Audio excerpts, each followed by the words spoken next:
Is your local bus company serving your football team. Buses run every 10 minutes. Avoid the traffic. Don't get stuck in the delay. Get Ipswich buses today. Ipswich buses, proud to partner with Talking Town.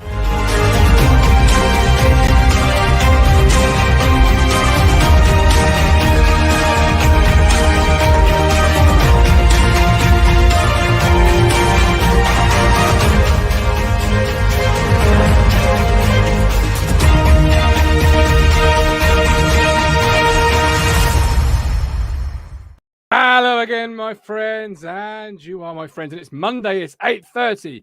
It's Talking Town Extra Time meets the Matchday preview. That's right, because we've got a game tomorrow, Wigan at home, the last Tuesday night game at Portman Road for this season. And how are we feeling on this bank holiday Monday evening? Are we flat, like Lee Brown suggests we're feeling now the season is very much over? Are we optimistic, looking forward to watching what the foundation that's been laid over the last couple of weeks grows into over the summer and into the new season? It's a mixed time. I'd love to know how all of you are feeling this evening. But of course, as the summer does approach, Talking Town, as our motto says, never sleeps, except for last week, but we'll gloss over that. So we are going to be looking to produce shows over the summer. And we are looking for next season now. So if you're a viewer, if you're a supporter, if you're anything of Talking Town and you've got an idea for a show, if you've got an idea for something short-term, long-term, medium-term, whatever, if you want something on the platform that hasn't yet been delivered, then please do get in touch. We all of us on this platform, be it, you know, the far side of the argument or the other side of the argument, we all look to bring a platform which is for everybody. I look to do that every day. Every show is about giving you guys and girls the chance to have your say in your own words and to own your opinion. But we can't do it without you. And just as important, which is a lovely little segue, we can't do it without these wonderful people. And I know I say this every single show, and it's every single week, but without our corporate partners, Ipswich Buses, Woolpicking Mortgages, Away Day Beers, and these wonderful people on the screen, known as our fifth standards, known as our TT Ultras, honestly, I wouldn't be sat here right now. I wouldn't be sat here tomorrow, or I'd hit the ground tomorrow. That's for a fact. But I wouldn't be doing a show tomorrow.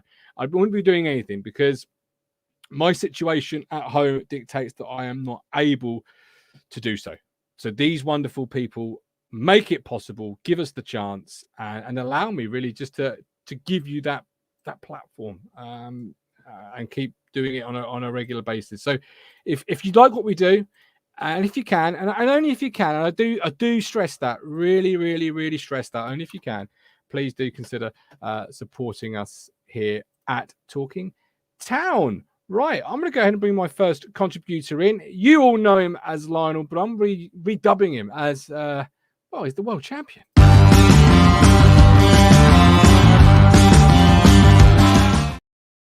Mr. Lionel Von Rock, otherwise known as our world's heavyweight champion, Alex Wilson. How you doing? I'll have that all day long.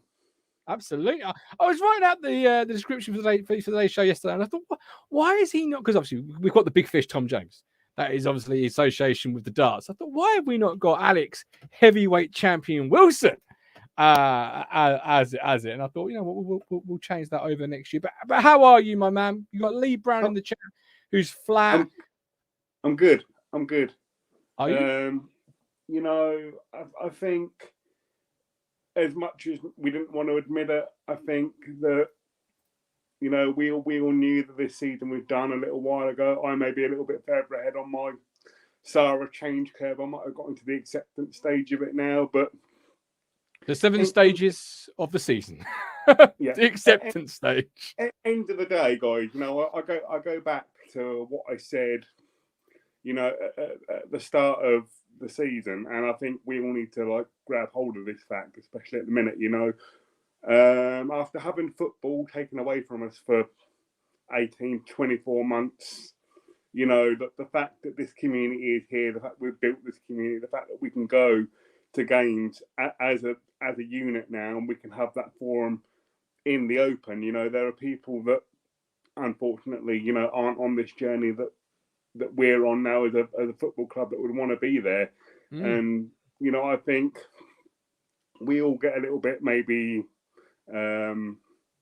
bogged down in the fact that this season hasn't gone how we want it to go. But is it a failure, Mr. Wilson? Because grateful to hear. Is it a failure this season? Is this season a failure? I think you can answer that in one and two ways. I think if you look at it purely from a results standpoint, and the you get people like Matt Phillips and Crunch, that look at the budget we've spent and the fact that we haven't made it, then yeah. But let's flip it around the other way, and let's say I think had we got to those playoffs with Paul Cook in charge, we would have come straight back down again. I think the way I maybe look at it is that this season going how it has enabled us to get a new up-and-coming manager like Kieran McKenna, new ways of thinking, and I'm a lot more I'm a lot more content with the club's long-term vision and sort of long-term stability with Kieran McKenna in the mix. And if that means I have to take another season in League One to look at the long-term prosperity of the club, then absolutely. Okay. All right. I love that. We'll come back to that more when we bring TJ in. Quick roll call from the chat. Josh Russell's in the room. Megan Fairweather, welcome in, Megan. And still the legend that is Roy Clark, Lee Brown, Colin Plump, Heidi Oldfield. Good evening. I hope you're well. As my light tumbles over, I'll rescue that while the Big Fish's intro plays. Darren Salter, I think everyone's sitting at home picking their Ipswich Town players for next season. As long as that's all they're picking, Darren. Safety Guide 20. Gov, Saturday by Bristol Airport, waiting for a flight. Dedication. Safety Guy, I salute you, my friend. Safe travels wherever you may be going. Sarah Davis, evening all, feeling optimistic about next season. Same as yourself there, Alex. Good things are coming to ITFC. Ross Smith, sad to see us battling for ninth spot. Very disappointing. Fair point. As the two lads said on yesterday's show, and we'll grab Tom's thoughts when he comes in. Benjamin Michael, that effing beard, hero level. I think he's talking about me. No, I don't think he is. I'm trying, Alex, desperately trying to rival you and Ben, the bearded twins. But I just can't do it. Mike D, evening all. Hope you had a nice Easter. I've already eaten one Easter egg. Alex, have you smashed an Easter egg yet or not? I did last night. Good man. James Bond documentary. So, have you seen Broker's Goal Sessions with Ray Dudley yet? Not with Bubba, I haven't. That might be some viewers for after we get done talking town tonight. Yeah, I've seen it across like 8 or 9 clips across TikTok. It looks all right. Jason Clayton, Lee Brown, this is in reply to what Lee Brown posted earlier in the chat. Feeling excited on what's coming over the summer: transfers, grounds, improvements, new kit. Josh is feeling rather gloatful. He says, I said the season was over a long time ago. Got laughed at. Not so wrong now, am I? Mark Wall, I think deep down we knew it probably wasn't going to happen due to the terrible start we had. But we are in a much better place now. Look forward to the season. Great points. Absolutely love them. I'll try and get through as many as I can. Stephen Perry, 13 years of decline, is not going to be reversed in 12 months. Great point. Right, while I rescue that light which is about to tumble onto the floor, let's go ahead and bring in our big fish. I'm going to have to go to the darts bit for this one. Sorry, guys. I'm not as prepared as I used to be.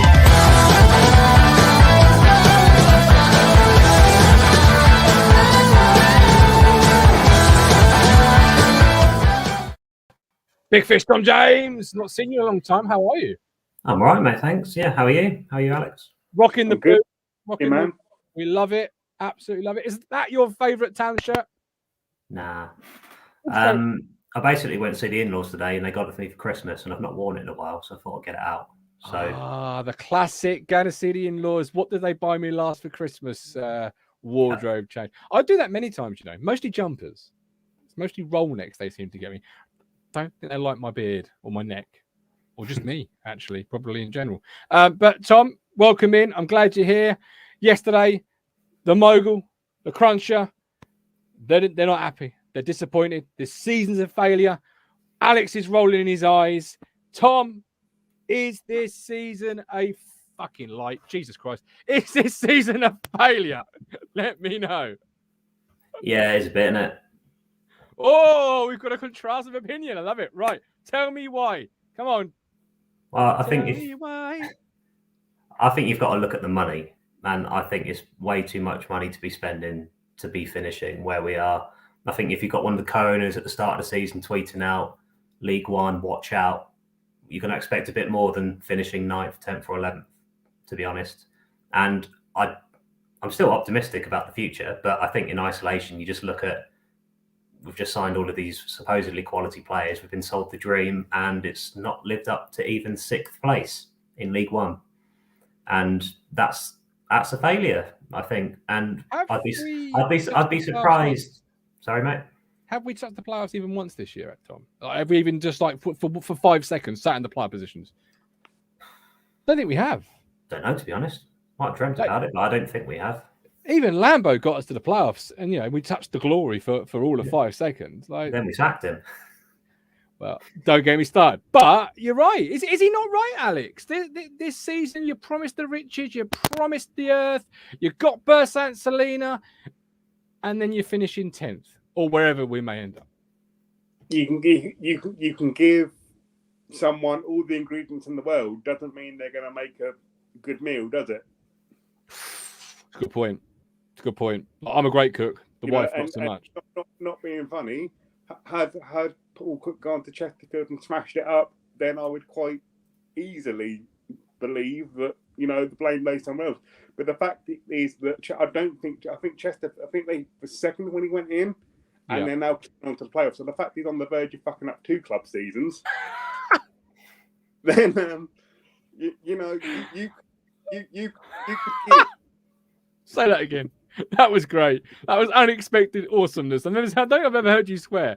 When I hear someone I don't hear it's normally, it's like when Tom swears. It's like something your mum or dad swear for the first time in front of you. It's like, whoa, what did you do? Whoa. Paul P, I've been a supporter for more years than I care to remember. I feel more confident about the future of the club than I have for 20 years. Darren Salter, wage bill, so-called top players, 46 games to gel. Plus, just need my gel, Darren. Let's be honest. It sets in seconds. Still can't finish in the top 6. Craig at Portsmouth, the YouTube supporter. We love you, Craig. We appreciate it. I hope you stay in the mighty switch is going well. I've been getting a lot of these emojis of the people I work with and my mates in the last few weeks. Never good, is it? Irv, who was at Wembley watching the FA Cup semi-final this weekend. Of the last 20 years of failure, why should we expect anything else? What happens if we don't get off to a good start next season? That's a great point, actually. It's not something I've said we'll talk about, so I'm going to sort of go off a little bit the talking point. But Irv makes a great point here, Tom. Yesterday's show, Crunch got a text live on the show halfway through, unexpected, saying that we're going to go into the transfer window and go for transfer targets as if we'd been promoted. What level of expectation does that then put on Kieran McKenna for next season and the start, particularly as Irv is alluding to there? I mean, I don't know by numbers, but he's got to do better than Paul Cook did, for sure. And our board need to have more conviction to make better decisions quicker, maybe. Because I think quite a few people might have said Cook stayed a bit too long. And so I'm not saying McKenna's going to get chopped. That would be ridiculous. I really like what he's doing. I really like the good feel about the club as well. But yeah, it's joint responsibility on the players, both managers, more so Cook, and then the board as well, to not act quick enough. So I think we need to get out the traps really sharpish this time. We've done it under Lambert and we faltered, but I'm hoping with McKenna consistency, it might be okay. I'm not saying we need to be top after 5 games, but quarter of a season in, we have to be in and around the playoffs. And that's something we've never been. We've always been catching up, and we've just never given ourselves a chance. As long as we're giving ourselves a chance, I think we'll have the resources and the staff to maybe sustain that. So that's where I see it. Just got to be in and around the mix. Has it got to be in and around the mix from the word get go and never leave it, Alex? Has he got to be top 4, top 6? Is it you never want to leave those playoff positions? Because Irv brings a great point to the table, particularly after the back of yesterday's show with the transfer target. He does, and but I go back to what I said maybe a couple of months ago on here. I said the one thing that McKenna has done, he's come in and built up that credit to get that time with his own squad. So for me, as long as we're sort of in and around, and I think if you look at what he's done since he came in, I see no reason because there's a nucleus of a good squad there. The defence is goalkeeper's fine, defence is fine. It's about investing in the money in the forward play, and I think the credit he'll have is that he's very much a data-driven manager. So I think he'll go and maybe a lot better equipped than Paul Cook wanting his recruitment room will have done. Fair point. Fair point. End of the day, the thing is, I have faith in what Kieran McKenna says. I have faith in him as a person. I don't think, for as nice a guy as Paul Cook was, there's only so many times you can hear, we'll try harder, we go again, we work hard. Whereas McKenna, I actually think he is working them hard, and that they want to be here. So for me, I think McKenna is very. We all know he's very analytical, very data driven. So I don't think it's a case of do we need to be in the top 4. I think that's where we will be, because I think we'll go into next season probably better prepared than we ever have done. Okay. Yeah. In many years. So you're firmly placing the confidence in McKenna. I like that. How long does Guillotine Gov give him next season? I don't know, Mike. I'd have to consult the Guillotine crystal ball and see how I'm feeling. Trevor says we can't keep blaming Cook. He left in December, which I do think is a fair point. I suppose I am somebody who doesn't subscribe to the start hurt us. I think we've had enough opportunities since Cook left to build. And I look back to that week we had 2 0-0 draws. That was the week for me the season fell flat on its ass, because 2 teams, bottom 6 of the table, you had to get 6 points because you were playing catch up. Start didn't help, I don't think, Tom. But we had a great start under Lambert and still capitulated. Teams can catch up that start if they have the consistency. And we just haven't had the right consistency. We've had the draws. We just haven't turned enough of those into wins, have we? Yeah, and part of that is he's a brand new manager as well, and it's a new management team, their first step into it. So I think part of that has to come into it, where we have to give them a bit of leeway that they're learning. And if you're not going to give them the time, then why are you supporting this project, really? It's just like they have to have some breathing space to get this right. Cook is a very experienced manager with promotions on his CV. He should know roughly what he's doing. He should know what resources he needs in place, like an assistant manager, for example, and just general stuff like that. So, yeah, that cocked us up. And yes, Cook's gone now, and we'll look ahead next season. But McKenna's hopefully learned a lot from this half of the season about his players, and I'm hoping we're going to see a lot better going forward. But yeah, he's not absolved of all blame, because there have been times where we can question him and we can say, I don't think that decision was right, but hopefully he can learn, and needs some time to learn, because how long has he been here? 4 months? It's nothing. Yeah, no, not long. New manager. And we have seen those rookie mistakes, haven't we?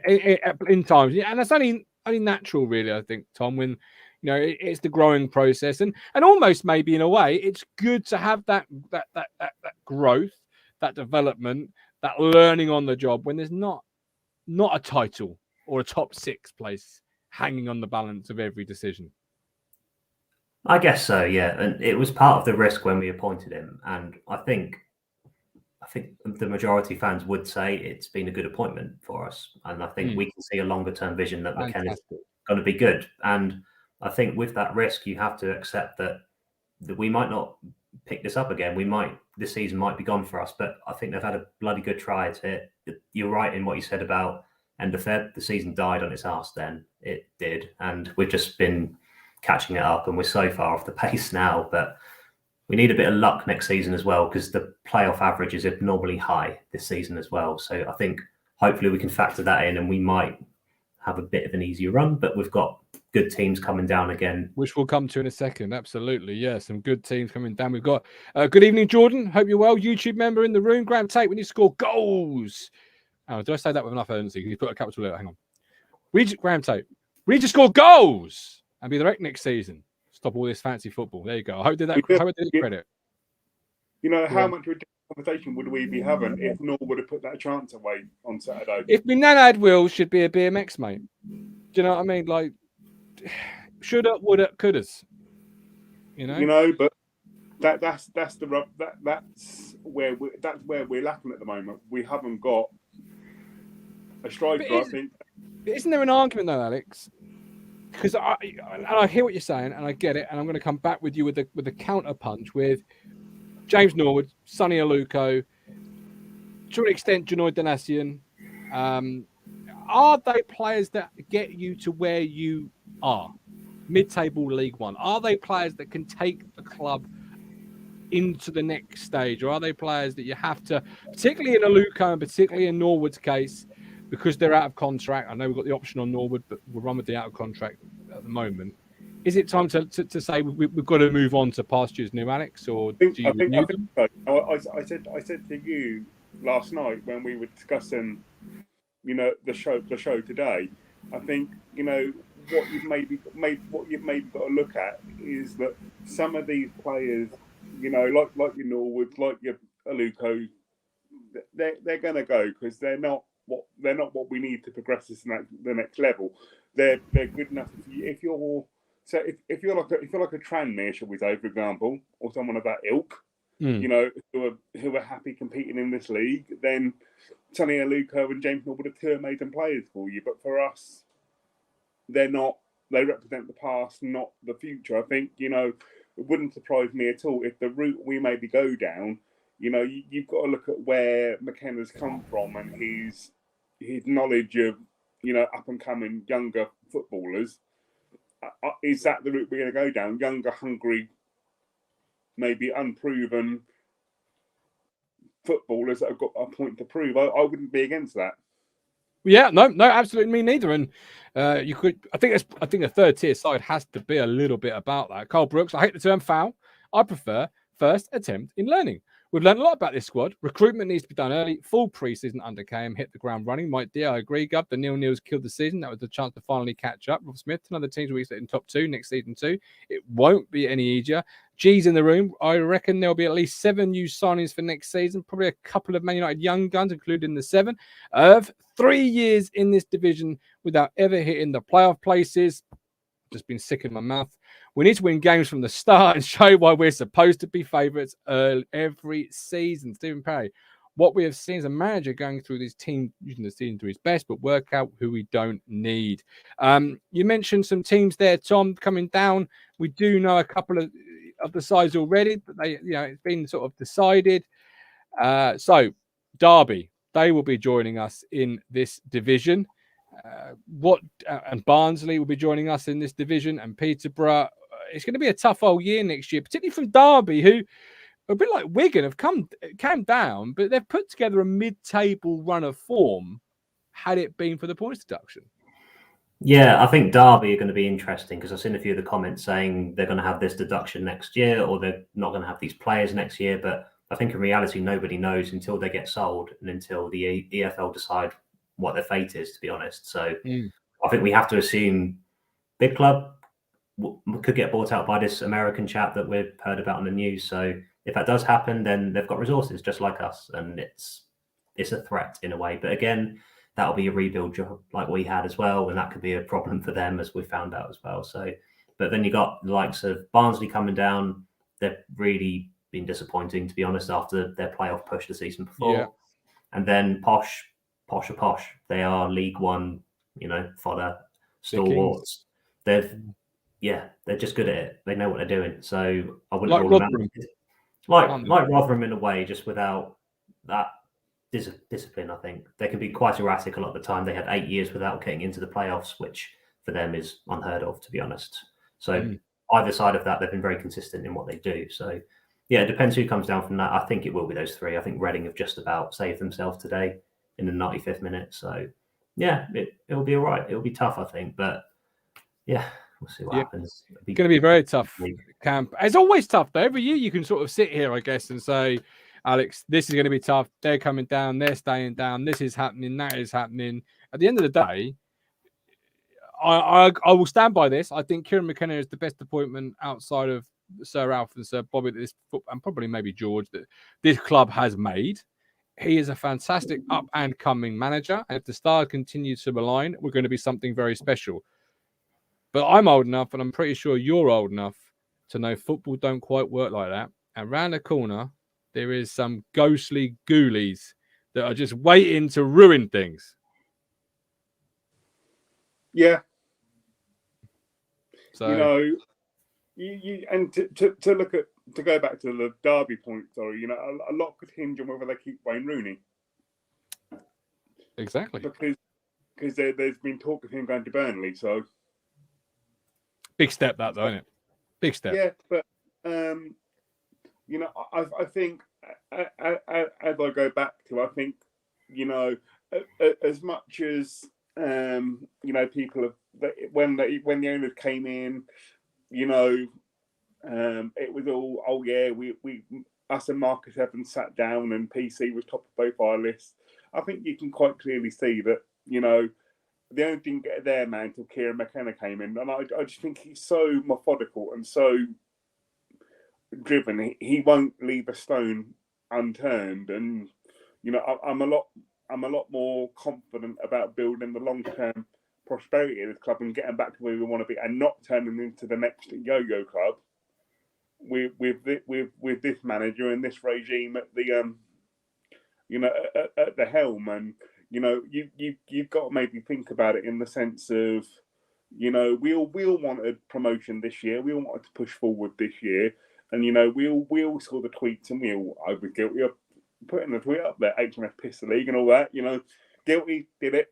But, you know, at the end of the day, if you look at when we heard, you know, Burke, Bouquet and everyone on this platform, that they all came out and said, we'd like it to be this year, but we understand it may not be, because it may be a bigger rebuild than what we initially anticipated. And I think that is what has happened. I think the longer time they've spent here, you know, I think, you know, you just got to maybe realise that this is a bigger rebuild than, you know, you maybe think. And you know, you look at like the commentary on Saturday against Rotherham, you know, squads like Rotherham's that can get you out of this league, they're not built over 1, 2. You know, it takes 2 or 3 transfer windows to build a squad like that. And you know, if you do manage to hit that magic formula, then you're the lucky one. I think, you know, you've maybe got to be a little bit more patient, but you know, and you've got to sort of think of 3 years in this league. No one wants that. You know, we all want to get out of this league, you know, within, you know, whatever. But you know, I don't think for 2 years we didn't have an owner that was prepared to put the resources in to get us out of this league. You know, and now we've got an ownership structure that are willing to back us, but have maybe not realised just how rotten the core of the club was until they've actually got in here and had 6 months. You know, you can imagine that you know, Mark Ashley's probably still opening cupboards and drawers and things. Yeah, but years. Quick turnarounds can happen. I mean, look at Wigan. They were fighting standard division last year. They got to take over the same one in the summer. Had a couple of new recruits. I say a couple. They're a fair number. If it can happen, it just doesn't. It's just not the Ipswich Town way to happen off the bat. Let's be honest. I've never known this club to have things easy. I don't expect Tom has, and I don't expect you have, Alex. Fisherman, welcome in, my man. You've clicked the link. You've got something to say. Bring it to the party. How are you? Yeah, Joe, I've been listening to Alex, and he makes a very good point. I think always does. I think the difference between us and other teams that have been taken over is we had an owner that was, quite frankly, bona fide bonkers when it comes to running this club. You know, drained our resources completely, where we pretty much we were so outdated in the even in the training side of things on Playford Road. You know, we're only now they're only now getting equipment. Speaking to a few people that actually, you know, that sort of have worked there or know people that work there, they're saying that the equipment now they're getting compared to what they had, you know, it's like going from the Victorian ages to the 2010. You know, you know, simple things like that was the reason why this, you know, Evans took a club that was in debt. We know he was in debt, but it was still very much up with play when it concerns other clubs around him at the time. Mm-hmm. Took that and just every year just chipped away at the paintwork. And quite frankly, when the new owners took it over, they had, they were left with a shell of a club, really. There wasn't much of a club really there other than a great fan base, even though we don't always agree. We are all very much a solid fan base. Look, am I disappointed with this season? Yeah, I am. I'm disappointed I'm a little bit disappointed with. Look, Cook. I think Cook sold an ideology to the new owners and said, "Look, give me all these players and I'll get you promoted." Yeah. Didn't work. We got Kieran McKenna in, and people say, "Oh, if we'd have had him the whole season, we would have got promoted." No, we wouldn't. We based on his time here, we would probably we'd be in the playoffs, no two ways about it, and that would be a good thing. But realistically, as we all know, playoffs are a lottery. It took us 3 attempts to get out of the playoffs in the Championship, and losing to Bolton in the semis, and then we had obviously the Joe Royal time when we lost to Wet Spam. And reality is this season, look, Kieran McKenna's got a bit of a free ride, and rightly so. They're not his players. There's a lot of loanees come in, and I think I'm hoping a lot of them will go, including Selena. I think what we need, and me and Crunch have been talking about this for a few days now, is we need. I watched the Middlesbrough Huddersfield game today, and then I watched the Sunderland Plymouth game. And the two games were miles apart. Right. The Championship game was fast, crisp passing, pace, 90 minutes of total wanting to win the game from both sides. You go to League One and it's slow, methodic, a little bit of pace here and there, and it was the leagues are miles apart. And if Ipswich are serious next season about winning this league, we've got to have. Look, Kieran McKenna on the weekend, and a few of his games this season has been plan A with a bit more plan A. Yeah, we had that with Cook. We don't need that with Kieran McKenna. He needs to be a bit more adaptable with his style of play. Yep. We lost to Rother at the weekend. Okay, people say Norwood should have banged that in, and yeah, absolutely, I agree. Should have put that in, but he didn't. And there's many world-class players that have done exactly the same. Missed absolute sitters. The reality is, their manager adapted their formation in the second half, and we couldn't deal with it. They became the dominant side, and we struggled to put a shot on target in that second half. And that's what we need McKenna to be: adaptability, bring in his own players. He's got the summer to do that. Get rid of some of the players that are not good enough for this, even if for this league, or don't fit in this league.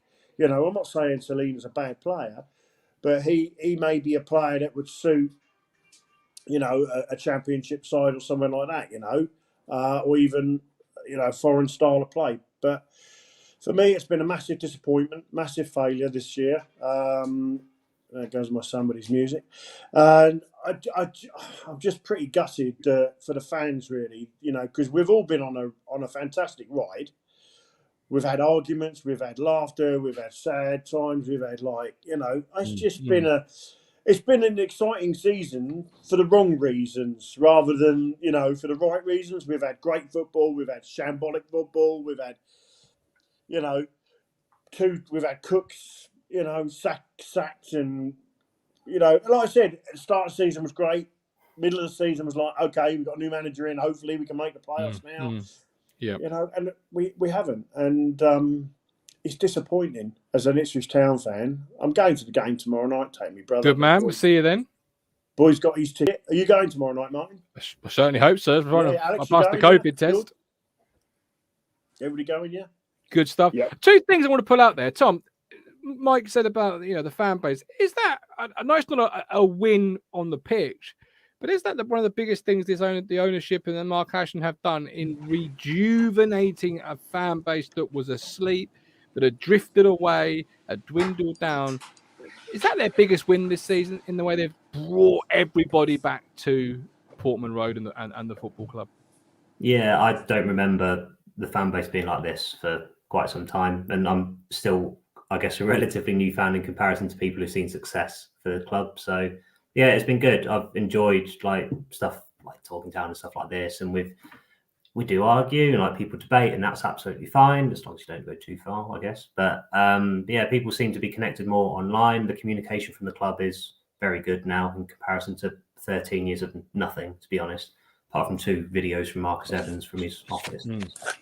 But yeah, the communication from the club has helped the fan base connect a bit better, I think. So yeah, I feel we're in a much better place on that sense. And we can go on about the touches they're going to do around the stadium, which doesn't impact on the pitch, but it in fact impacts fans going to the ground and enjoying it more. And if we enjoy it more, we get behind the team more. So it's all incremental steps, I think. Laying a foundation. And the second thing, I suppose, Mike made a great point there in regards to McKenna. Yesterday's show, Alex, was called Plan A with another dose of Plan A. Is that something that him and Martin have got to really sort of examine in their self-study of the early reign? Because that Plan B, I mean, like Cambridge, for example, was the pluck a game out of the air. 2 strikers brought on, but again, the way you approached them didn't change, and they didn't see the bloody ball. So you could have had 10 strikers on the pitch; it wouldn't have mattered. Is that something McKenna's got to look at? The Plan B. Yeah, I think so, but I think a lot of what if you look at what McKenna's trying to do at the minute, I think he's trying to maybe play without, he's maybe trying to look at what he's got and what he's going to have next year, in the sense that, you look at people like Macaulay, the fact that Macaulay Bonne hasn't played that much since in the last maybe 6 weeks. Is it? I think is McKenna trying to maybe work out what that Plan B is by looking at what maybe he doesn't know what the Plan B is at the moment, because he doesn't know what resources he's going to have this year compared to next. Because I don't think the fact he's not playing Macaulay Bonne, does he see a future for Macaulay Bonne at the club? Possibly not. I think what you've maybe got to look at is not do we need a Plan B, but if we're say, let's take October next year, start of next year, and we're still having the same thing whereby it's Plan A with more Plan A, then I think that's a valid argument to maybe have. But I think does McKenna have the resources to do the Plan B that he wants to do at the minute? It's a good argument, that, Mike, because the squad very much is built for Plan A and Plan A only. Look at the bench on Saturday. You haven't really got, as Cruncher would say, having nicked one of my analogies, the different golf clubs in the golfing bag. You haven't got it. No, I mean, we all know the squad was built around Cook's ideology, and that was 4-3-3. We always kind of understood that, how he was going to play, and look, it's hard because, like you say, there isn't enough what I call round pegs in round holes for certain positions in that team to switch from a 4. Look. I don't like this idea of 2 number 10s. There's only ever one number 10 on a football pitch, and that's how it should be. You shouldn't, in my opinion, playing with 2 number 10s unless you've got the players like Liverpool, Man City, Man United, Tottenham, Spurs, all that, Arsenal, all that. Unless you've got them type of players in your team at this level, it's very hard to get the best out of that formation. I think, I know sometimes it does work, but I do think there was opportunity, to switch formations a little bit in the games where we drew or where we struggled. Rotherham done it, and other teams have done it in this league where they have switched formations halfway. I mean, I went to that Burley evening, and I know we harp on, but the reason why he did so well as a manager, there was times during in-game play where he did change formations. Because you start off with an ideology and go into that game with an ideology and formation that you play, and you think, hang on a minute, this isn't working. We need to change it. So, okay, so let's change it. And more often than not, we'd end up with how many times did we get points late on with Burley's teams? We got some great late winners because of formation changes and football. People say football's moved on. Well, it hasn't really. The basics of it hasn't. And we seem to be withdrawing onto this. We have to play it out from the back. Well, if you look at Man City at the weekend, right, when they the other night when they played Liverpool in the FA Cup, right, to start with they were losing. They were losing 3-0, weren't they, at one point, right? But then their ideology was of well, hey, I'm being all coachy now.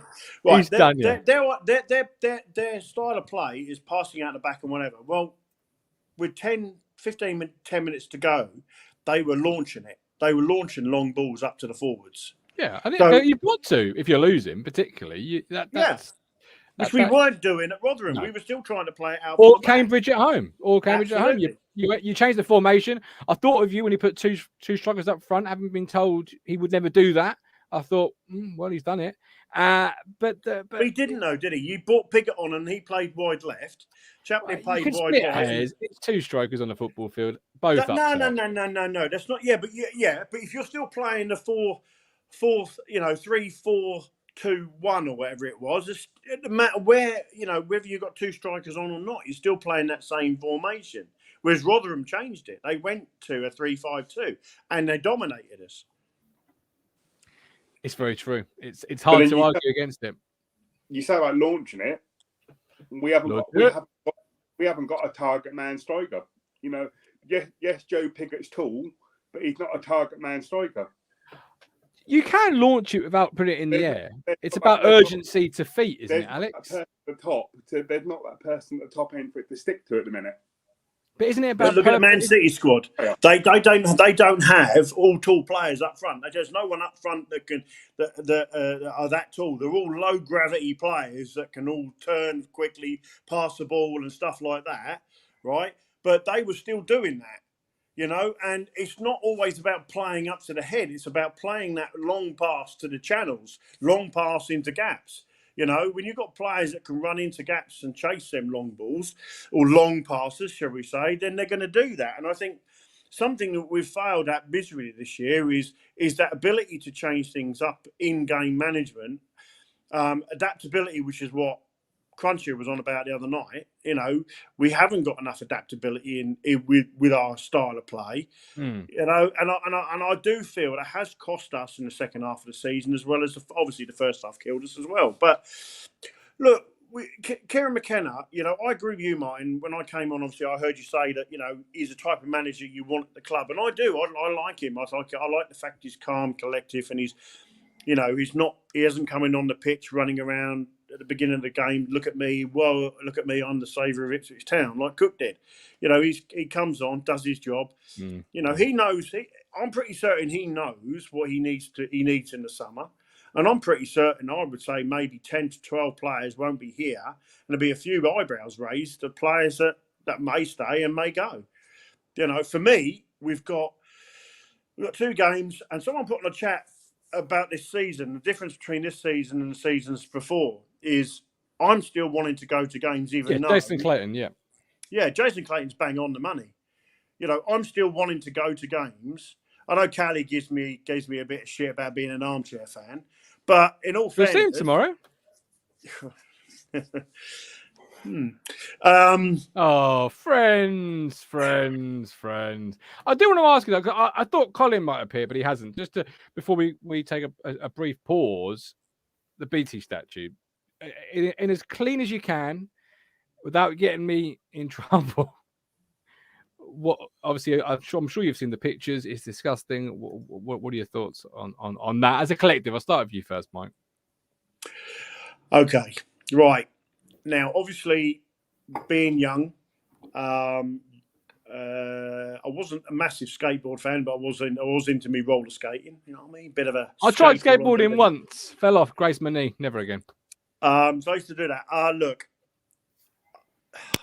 I think the trouble is we have to look. I've got to be careful here because I'm pretty rattled about it. I ain't gonna lie. All right. Hello, you You lovely know, lot. I am here so- very quickly to discuss Woodpecker Mortgages and Protection, run by Ipswich Town fan Graham. So you know you're in good hands if you go with Woodpecker Mortgages and Protection. I want to discuss the income protection service they do with you. You all know me and you all know my story. Literally, one day I went out into that big wide world, the scary world, and I had an injury which left me disabled and unable to work. Just like that, I lost my income. Just like that. That's a click there. Crazy. This may have been an answer to a prayer, because obviously when you can't work, you can't earn. And when you can't earn, your bills are still going to be there wanting to be paid, like children needing to be fed. This could have been an answer to my prayer and taken some stress away from me and let me focus on my mental and physical health. Income protection insurance, it's not for everybody, but it might be for you. So give Graham a call on 01636 337 447 or email graham@woodpeckermortgages.co.uk. And I must say, your home may be repossessed if you do not keep up repayments on your mortgage. You know it makes sense, you lovely people. I'm rattled equals I'll leave it. I'll just leave it there, because Marcus, I can hear my legal aid solicitor from here scurrying. He's running. Before we let you go, we'll do some player connections. Mike, we'll invite you into this one.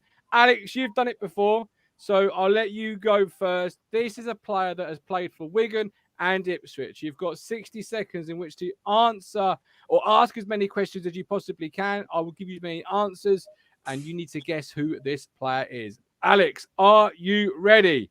Yeah. Go. Did I also play for MK Dons? No. Am I a Scottish player?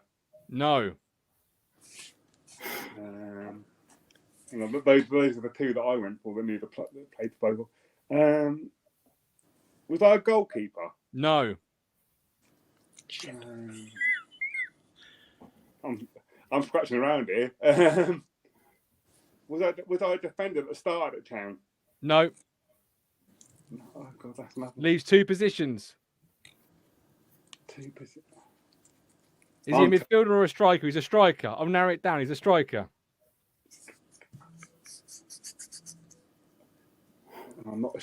I'm totally stumped. I'm not going to lie. I've got no idea. You can ask him. You can ask whatever you like. Goals, appearances, clubs, international record, whatever you need to know.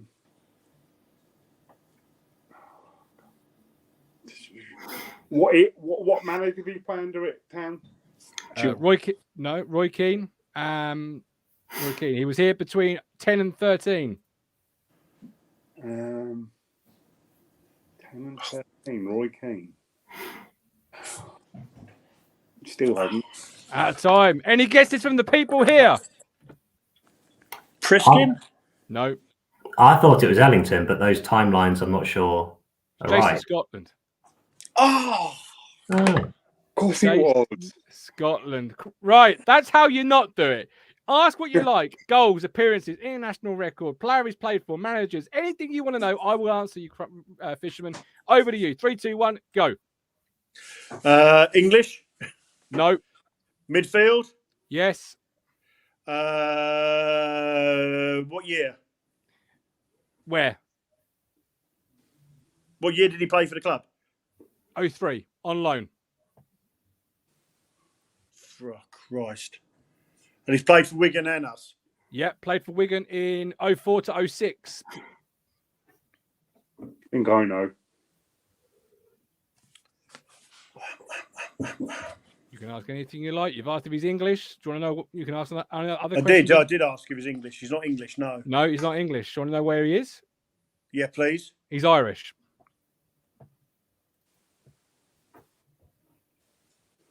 Oh, Christ. Oh. I think I've got it. You lot don't ask enough questions, literally. Tony Dinning, great shout, Mark Tuckford, but it's not Tony Dinning. That I can tell you. Not long shorts Dinning. God, no. Sorry? Yeah, I know it. Go on, who? Tell me. My son reckon he knows it. Go on. Wait, Ipswich Town, like, a player that's played for Ipswich Town. And Wigan. It's Irish. Yeah. Darryl Murphy? Oh, Not Darryl Murphy? No. Not Darryl Murphy. No. He scored gonna 1 say, goal bit for Town late. in 11 appearances. He scored 9 goals for Wigan in 47 appearances, according to Wikipedia. Middle name is Joseph, born in Dublin, Ireland. 16 seconds. He was here under Joe Royal. I'm pretty certain I can see the guy's face. I just can't think. I can't. You're going to kick yourself. You're going to kick I'm yourself. going to, aren't I got it. Alex, who do you think it is? Alan Mann. Tom, who do you think it is? I think the chat's saying it's Alan Mann. It's Alan Mann. I don't know. I can still see him whipping those balls in. I really can. Last one of the night. Tom. How embarrassing. Right. Maybe turn the chat off. Okay. Learn from these two people below and their mistakes, Mr. Tom James, because they don't ask enough questions. They get themselves stumped and then they don't ask themselves out of it. Ask, and ask again. Even if you want to know if he's got right foot, left foot, whatever it needs to be. Never ask too many questions. 3, 2, 1, go. Goalkeeper. No. Defender. Yes. What year did they play for us? Between 07 and 2010. Defender. Central or wing back? Can play centre or wing back. Centre or wing back. But mostly wing back through his career, particularly at Town. What years was it? 06. Between 07 and 010. 07 and 010. So those managers were Magilton years. Yep. Ish. Right. What country did they play for? He is from England. England. What club did he play for before us? He was at Norwich City on loan. Oh, David Wright. Correct. 3 points. There you Oh. go. That's how you do it. You ask your way out of the problem. Tom, that is superb. Alex, That we is- need to hold our head in That- shame, mate. Is Yes, we do. superb, Tom. Literally, that is how you do it, my friends. Mark Tuxford, David Wright. David. Once met him in Lidl. You know, great guy, Mr. David Wright. Tom, that was superb. I wanted to bring a point that Mark brought earlier. He said, decided not to go tomorrow night. Really feels like a bubble has burst personally, despite realistically knowing we struggle for a playoff finish. Hope the lads play for KM and their futures now. So, right, tomorrow, you might as well stay, Mike. You're here anyway. Thank you. You're welcome, son. You're welcome. Just because you were so terrible at the guessing game. Where tomorrow, Wigan at home. Tom, you've gone up with this lineup. You've gone. I've spelled Selena wrong. My mistake. Bon up top. Why Bon up top? What? Because he's a player surely that McKenna doesn't fancy. Do you want to give him one last chance? I just want us to get through the last 3 games, to be honest. I just want to see if he can kind of score again, to be honest, and see if he's going to be worth thinking about next season. It's frustrating that he's just done so well, then done nothing since. And yeah, there's a player there. I don't know what's happened to him. So I just want to see how he ends the season. That formation, it would be probably Chaplin more up front alongside him, because I listened to your yesterday's show and it's lunchtime, and Chaplin playing as a striker more for his previous club. So I thought we'd just try and think about him not as a number 10 and put him as a second striker, put Selena in behind and try and think about that a bit more. So that's my thinking up top. Are you surprised, Tom, just how sort of little game time Bon has received under McKenna? Because my nan, bless her, she raves about Bon. She loves him to bits. She thinks he's better than Piggott, better than Norwood, and better than Jackson. Are you surprised? That's why she's my nan, not a manager, by the way. But are you surprised how little game time Bon? I love you, really, Nan. How little game time he has had under McKenna, Tom? Not really. I don't think McKenna's got a striker that he wants at the minute. So it doesn't surprise me that any of them aren't getting as much game time as probably we would say. I know Collins just said that he's not scored in 20, but none of them have really scored much at all. It's been Wes Burns' show, isn't it, up front? So It has been the Wes Burns show. Stop Burns, stop Town. Alex, you've gone for Chaplin up front. Bring to the party Chaplin up front. Yesterday's show did skirt around how he'd been featured as a striker at previous clubs. You want to see it? Tell me about it. I think, you look at, he has spoken at previous clubs. I don't think Bond. I don't think you see Bond again this season somehow, possibly. I don't see Piggott starting again anytime soon. So I just think, I think McKenna's first choice striker at the club at the moment is on the treatment table in Caden Jackson. And, if you want to play Selena at the minute, so Chaplin has got that thing of the striker in his locker, and none of our other strikers hit the ground running. So No. why not give him a go? It's a fair point. I guess. I don't know. Obviously, we've got injuries potentially to knocks to Aluko and Donasian, Alex, that you didn't know when you made that team. With that in mind, do you look to move Chaplin back to number 10 or what?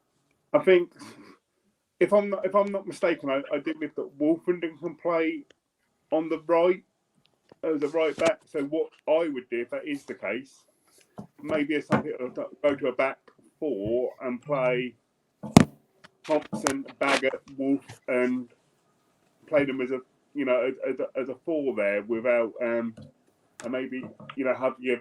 I'm trying to think. That's just three there, Alex. Or So Wolf and right back, Baggett. And potentially put Matt Penny at left back. Would you not simply just keep a three at the back, Alex, and move Burgess into the centre, move Wolf to the right at the back three? It's a minor shuffle. That seems. I'll just take Mike out. He's having some difficulties there. But Baggett is in both your sides. So how did you rate the young lad's debut on Saturday, league debut, Alex? You must have rated it highly, the same we all did. I was really impressed by him. Wasn't playing with any fear. You could see that he was asking for the ball. I think the lad's got a big future, and as much as it pains to say me, as we haven't got anything on the line in these last, is it 3 games, 2 games, 3? Then why not give him 3 games to get used to being in the first team environment, ready for next year? Mm. Yeah, absolutely. Cruncher, Tom. KVY in for JD, is that something you'd look to do? Simple swap then, really? Yeah, it could be. If he's going to be part of the plans going forward. I mean, if he's not, then is it worth doing? But I appreciate we do need to get these games done. So if he's fit, then sure, we could stick him in. Yeah. He's an option. Chance to show what he could do potentially, I guess. I mean, his time here. Is this a player you think his time here at the football club is over then, Tom? Do you think KVY? Do you think it's just a matter of time? Yeah, I think it might be that typical Ipswich Town curse where it's just not worked here, and a fresh start will probably see him get a bigger move somewhere else in a few years' time. But yeah, what's he had now? 3 years with us on a 4-year contract, and it's just not worked at all. He's been very unfortunate with different injuries. So yeah, if he's not here for the longer term, then yeah, I'm not sure. But if we haven't got any options in that area, then sure, stick him in. How did you rate Elkan Baggett's debut on Saturday, Tom? It was fine. Yeah, I mean, fine? Is that what you're gonna do? Is that as high? That's a low key superlative. That's a big word. Yeah, I feel like he's got a lot of praise for that game when he was very competent, and it wasn't man of the match, was he? He was good, fine. Wolf was very good, I thought. Yeah, and I just think comparing for his first game, yeah, sure, he was good.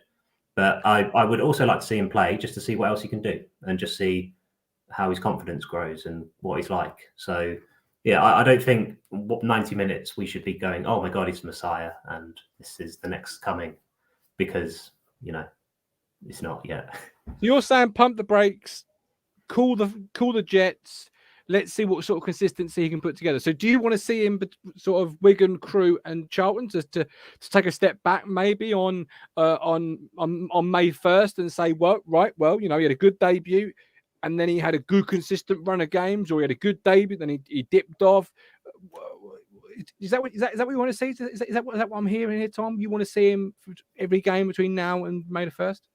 Yeah, I'd like to see him. I'd like to see him given a go because if he's going to be back up, we've seen what injuries we've had at centre back this season. So I'd like to see what our options are. We've got Ndaba coming back from Salford as well, so we've got more options in the youth sense. So whether we look at him and go, oh, he's going to be ready for us for backup, or he needs a loan out and Ndaba's ready. So yeah, I'd like to see him get a try in 3 games that don't mean as much to us in the league sense anymore. So that's not me putting scorn on him or his performance. I think he was good, but I don't think it's the Baggett show now. It's it's just give the kids some room to breathe a bit because, too much expectation is probably not right.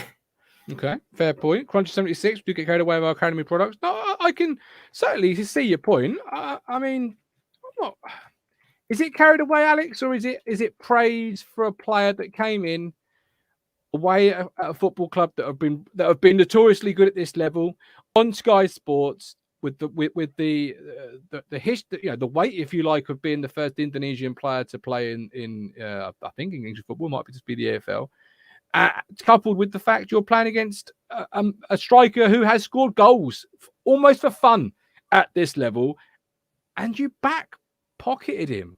He had to change from one side of the pitch to the other because he couldn't get any joy out of you.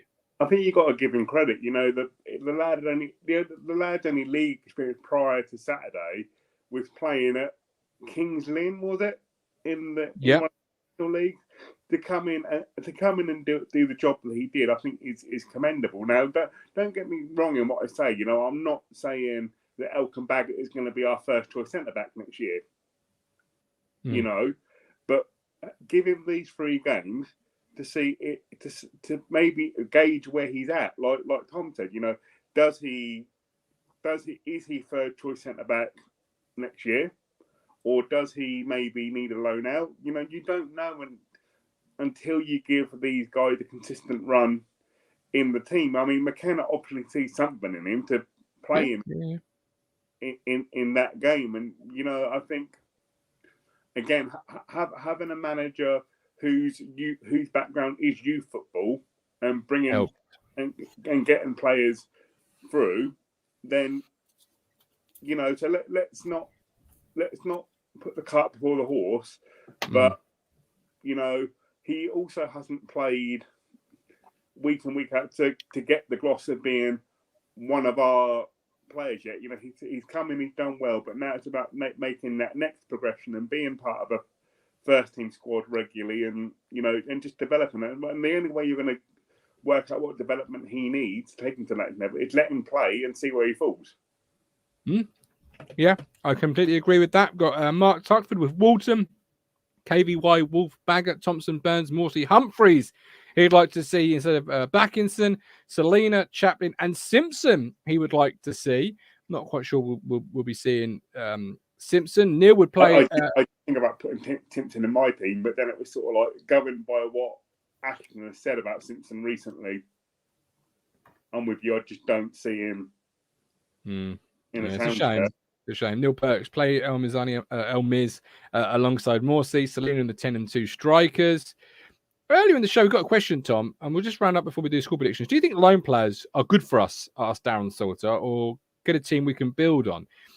Do you think loan players, like at this point in the season, if you don't want to keep Backinson, or if you don't want to keep Thompson, or if whatever, is it time now that they sat on the bench and the players that are on the contract played, or do you think loan players actually in the main are good? Because we are notoriously a club who have had a lot of a lot of loan players over the last 10, 15 years. If they haven't got a future, and that, and the player knows that, then there's an argument, they could sit out. But if we're trying to keep them sweet for next season, then we're not going to drop them because we want them to have a good impression and stay with us, and maybe encourage others to come if they're like close as well. So I think there is a case for it. We do need to be competitive in a sense that Wigan are fighting for something, for instance, whereas the mid-table ones at the end of the season or already relegated crews, like it doesn't really matter too much. But we have to have a bit of fair competition in us still, whilst other teams are trying to do stuff. So try and play your best team, I guess. But if let's just say for an argument, McKenna knows Mackinson won't be here next season. If you know that, do you stick with him for the next 3, or do you go right? I've got El Miz, I've got Humphreys, who's got a lot of pressure on his shoulders, unfairly, I would say, but he has, or a lot of expectation, perhaps not pressure. Do you play one of those two? Do you rotate those two? Do you stick with? Because is it not a waste of the 3 games if you're not going to keep a player? Maybe Thompson, even Matt Penny. Because I get the competitive argument, Tom, but ultimately you've got to do what's best for the football club, and you forget the fairness of competition, I guess. Yeah, I mean, I don't know what the right answer is, but you could play him. You could play El Miz. Like, there's an argument to put him in, but is that going to be the partnership next season? It might not be, but yeah. honestly, it's 3 games now where I don't think a lot's going to ride on it. So yeah, I don't know what the right answer is really. Okay. Score predictions then, gentlemen, please. Tom, start with you. Wigan 0-0, I think. 0-0. I'm happy. It's a very decent result at this point of the season. Let's be honest, 0-0. You know, it keeps Wigan, and the race honest, I guess. Alex, for you, 1-0 us. Oh, I like it. 2 clean sheets. But Alex, who's scoring your goal? There's only one man, isn't there? It's going to be Wes. I think I'm going to say Bond then. I was almost. I think tomorrow's the day that Bond. The Bond finally breaks the 20+ run. Every pre-game show since about November. Oh shush! I know. Oh shush! I know. Norman, maybe being cynical, playing our best time, finishing strongly helps season ticket sales. Wigan 1-0 says Mark Tuxford. 2-0 says Jason Clayton. 2-1 from Mr. Josh Russell. Roy Clark 2-0. Harry says 3-0 Wigan. Stephen Parry says 2-1 Town, and Lee Bayliss says 1-1. Regardless, we are live tomorrow from the Sir Ralph Ramsey statue. If you're at the ground, do come and say hello. No obligation to be on camera, but do come and say hello. But for this evening's show, he is the big fish, Tom James. He is the world champion, Alex Wilson. This has been Talking Town. Enjoy. Subscribe. That would be a great help if you can hit the subscribe button, share button. Support us through Ko-Fi. But until tomorrow at Sir Ralph, with love, with care. Come on, you. We're on a journey, looking back on the things that we've taken for granted, but feels like we're learning to be better.